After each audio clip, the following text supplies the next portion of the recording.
1 महीना बीत गया था। पीहू के डर ने गांव के लोगों को पागल कर दिया था।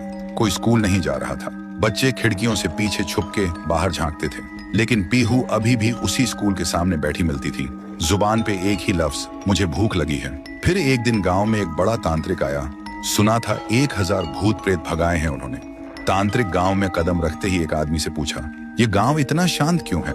आदमी बोला, हमारे गांव में एक छाया घूम रही है जो मुझे भूख लगी है बोल के इंसान को निगल रही है।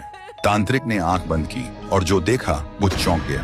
फिर उन्होंने गांव वालों को बुलाया और बोला, वो बच्ची की आत्मा किसी वस्तु में बंद है, हमें उसका असली घर ढूंढना होगा, वहीं कुछ मिल सकता है।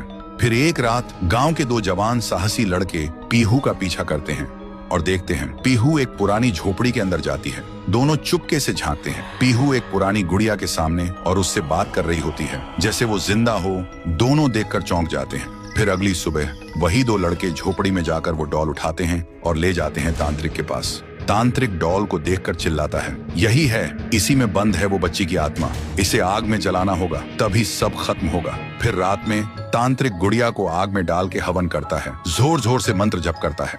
तभी एक भयानक चीख गूंजती है, मैं भूखी हूँ, और अचानक वो डॉल हवा में उड़ जाती है और सबके सामने उस डॉल से निकलती है पीहू।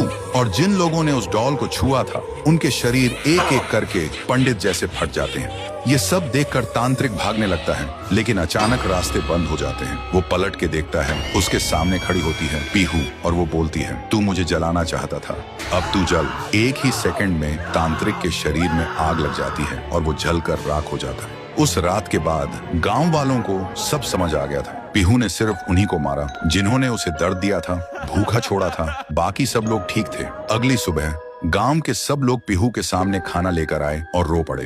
बोले, हमें माफ कर दो, हमने तुम्हें भूत नहीं समझा, लेकिन तुम तो देवी हो जो सिर्फ भूखी थी। पीहू ने एक मुस्कान के साथ थाली में से एक निवाला उठाया और जैसे ही उसने वो खाया, उसका रूप हल्की रोशनी में बदलने लगा। फिर वो हवा में मिल गई। उस दिन के बाद पीहू कभी नहीं दिखी। तब से वो गांव वापस वैसे ही हो गया, शांत, प्यारा और खुशी से भरा। तो दोस्तों, अगर कभी कोई भूखा बच्चा दिखे तो उसे भिखारी समझ के नजरअंदाज मत करना। क्या पता वो तुम्हारी इंसानियत का इम्तिहान हो।